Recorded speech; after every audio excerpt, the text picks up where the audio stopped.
This is Dan, Emily, Sam, and Henry from Fisher Jeep Adventures. And today we're going to talk about our Gazelle T4 hub tent. So before this trip, I had a rooftop tent on the top of the Jeep. And today we're going to contrast the differences between the two, the pluses and the minuses. And spoiler alert, there is no clear winner. I think they both have their purpose at the end of the day. But we'll kind of go over the Gazelle first, just to kind of let you know what our thoughts are on it after 13 days and 13 nights of setting it up and taking it down all in a row on our trip through Colorado and Utah. We're gonna talk about the Gazelle tent first. One of the great benefits of it is it's easy to put up and easy to take down. It really literally only takes about 90 seconds to do both.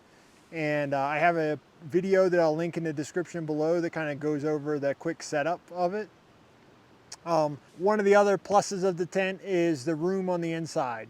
There's lots of livable space within there, and even I can stand up for the most part inside, which makes it really nice for changing clothes and everything else.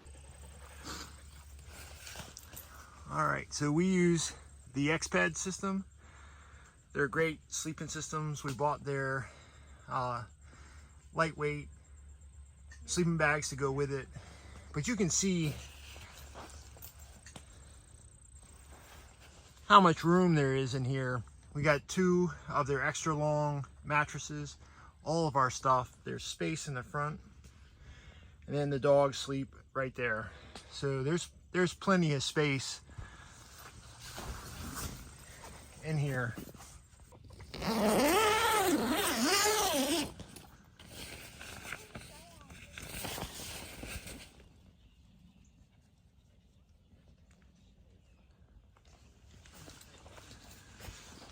So this is what it looks like in real life. We got 2 pads for 2 people, and then space for the dog, and then just stuff. So there's a lot of room when you just look at what's in here.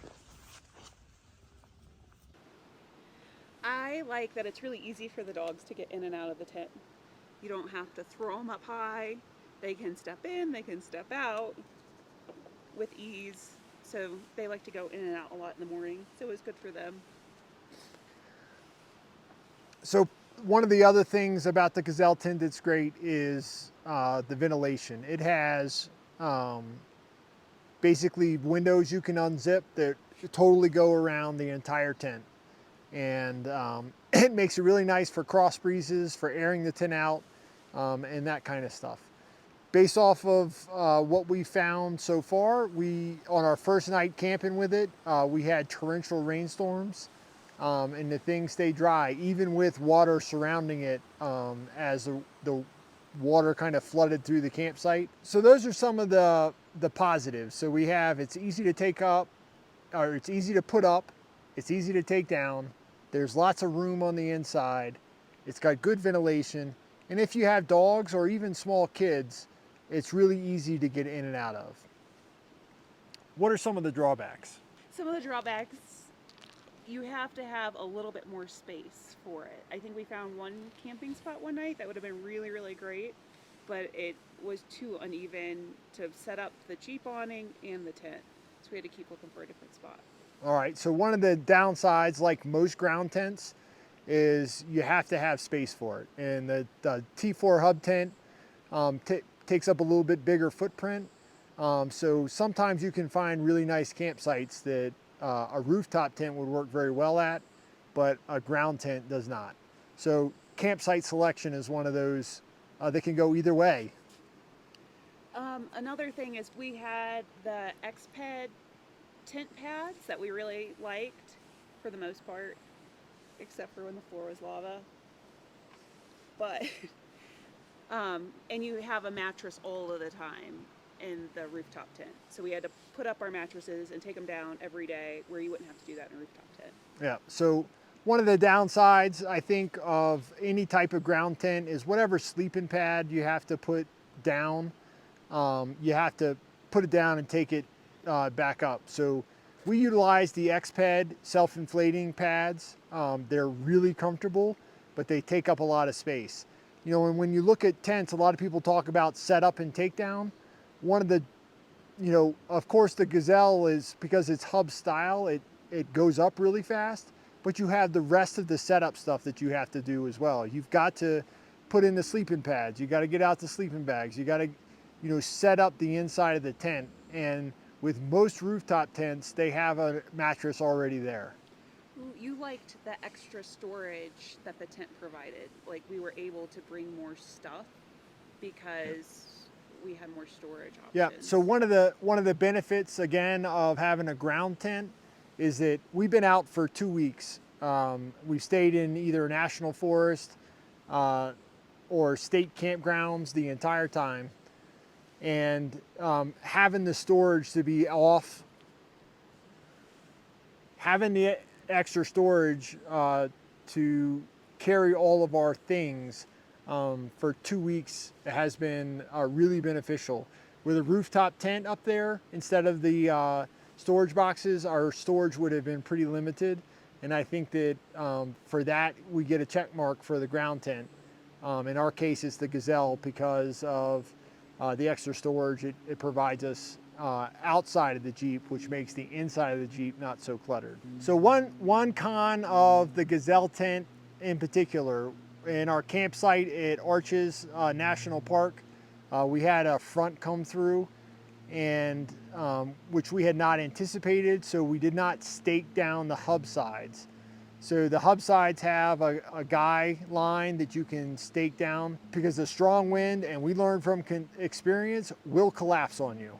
So if the wind is strong enough, it will push that inside, that hub tent in. It was just like one side. We weren't like Rubik's Cube collapsed. So we were able to actually stake it down, and then we were finding in the wind change direction, and I did not stake the other side, and of course that side collapsed. I think our wind gusts were somewhere in the 20s, so just be wary of wind, especially if you have a hub style tent, because they will collapse on you if the wind pressure is enough. I sometimes feel like the rooftop tent gives a sense of security, whether it's false security or not. All right, so some benefits of a rooftop tent. I think easy one is it doesn't matter what your campsite looks like. You can level the vehicle and then pop open the tent. It doesn't matter if the ground is wet. It doesn't matter necessarily if the ground is rocky. It doesn't matter if it's sandy. The rooftop tent deploys relatively quickly and gives you a nice elevated space. I think one of the other benefits of it is that it's fixed to the vehicle, and truly it only takes a few minutes to set up. You know, for me, the drawback is mainly in the when you're putting it up, especially in cold weather, because it just takes time. One of the benefits of a rooftop tent is there's a mattress already installed. Typically comes with an anti-condensation pad, and that gives you pretty good insulation. You know, one of the other benefits is I think you have, as Emily said, some relative security. You know, you're up off the ground, so things can't get to you as easily as on a ground tent, whether or not that's an animal or a person. It takes some effort to access you. And so I think from an accessibility standpoint, the rooftop tent wins in that category. When we were in the desert, the ground was really hot, and so the tent kind of soaked up some of that heat overnight, and the sleeping pads did too. I don't think you'd have that same issue in the rooftop tent. Yeah, you know, and I think the same is true in the cold. You know, if the ground is cold, even though the air is also cold, you don't have that heat sink that the ground provides that you're going to find in a ground tent. And the rooftop tent's going to give you a little bit more insulation from that standpoint. But I guess we can't have both. Yeah, you can't have both. I mean, there's pluses and minuses to everything. Some of the negative things to a rooftop tent is they're heavy. You know, we've done almost 1,000 miles off-road in the last 2 weeks, and I can definitely tell the difference between having the rooftop tent up there and just having the storage boxes. The vehicle is a lot less tippy because it doesn't have all that weight change in the center of gravity of the vehicle. I think that, one of the downsides is you start to lose storage up on the roof, depending on the size vehicle that you have. I think one of the other downsides to the rooftop tent is the ladder itself, is that everything has to go up the ladder, everything has to come down the ladder. And that includes kids, dogs, stuff. It makes things a little bit challenging. And the rooftop tent I have in particular doesn't have the leveled rungs. So it seems like you're always stepping on an edge as you're coming up and down the ladder. So I guess you just have to really evaluate what kind of trip and traveling you want to do to pick what's right, but you can't go wrong. Yeah, I think that either one is, well, one more con of the rooftop tent and a benefit of the ground tent is cost. The T4 hub tent cost $500. But we had to put another $500 into the sleeping pads that we bought and the extra sleeping bags that we have in there. So if you're looking at about 12, and of course you can do it cheaper, but we've got about $1,200 into the ground tent. A good rooftop tent nowadays is going to cost you anywhere between $2,000 and $4,000, depending on what style you have. So cost is really a prohibitive factor when you're looking at rooftop tents. They're really expensive. And depending on the style of tent that you get, depends on the cost. And so I think that that's a definite addition to the game, is how much money do you want to spend and what does the convenience of the pluses and the minuses give you for that cost. So we've been, how many nights camping? 10, 12, 13. 13. I think twice out of those 13 days we said, I wish we had a rooftop tent. Yeah. So that's a good factor. I mean, we have been literally on the road. Today is almost 3,500 miles total distance that we've covered.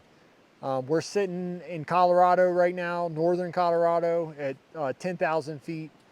We have a campsite right by a creek that's awesome. And both the rooftop tent or ground tent would work fine, because obviously we have the Gazelle set up. Like Emily said, there's about 2 nights out of the 13 that we wish we had the rooftop tent, based off of either the site conditions or just where we were at the time. I agree. So with that being said, I think that the Gazelle tent for us has been a great option. We've got a couple more days to get home that we'll continue to camp on the way through. And we have had a great experience with the Gazelle. Easy to set up, easy to take down. It's kept us relatively cool. And warm. And warm. And safe. And safe. And dry. And dry. And we've been really happy with the Gazelle. I highly advocate it. If you're into a ground tent, this is a perfect solution for you. As far as the rooftop tents, I still think we're in the game for that. So I think we'll start taking a look at some different styles. I want a hard shell rooftop, not a clamshell, but a hard shell tent, because I believe it gives some better rain coverage and some other things. And we'll start looking at them and perhaps saving up for them, for maybe our next trip.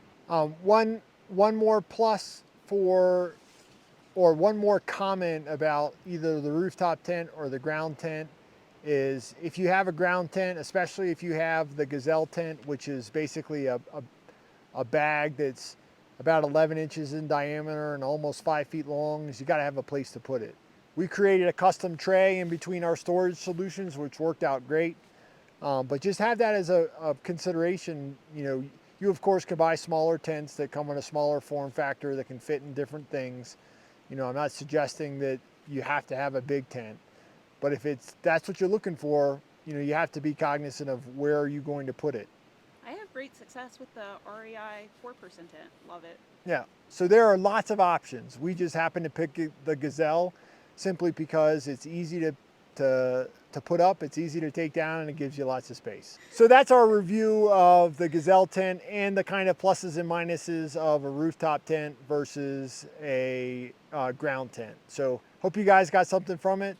like I said, if you're into the ground tent, I highly recommend the Gazelle. It's been great for us. We haven't had any issues with it at all. You just have to be cognizant of how you set it up and where you set it up. But I think that a rooftop tent, works in any situation. I think that it just depends on what you're looking for. For us, the biggest issue on this trip was storage, and the ground tent gave us the most storage for our setup. And but like I said, I think that it hasn't beat a rooftop tent out. It just has kind of taken its place in for the trip that we've done. Yeah, so make a list of what you want, what you plan to do, Yeah, and you can't go wrong. I think so. I think if you, like Emily said, if you make a list of where you're going, where you're camping, what you want to do, what your needs are, you can't go wrong with either option.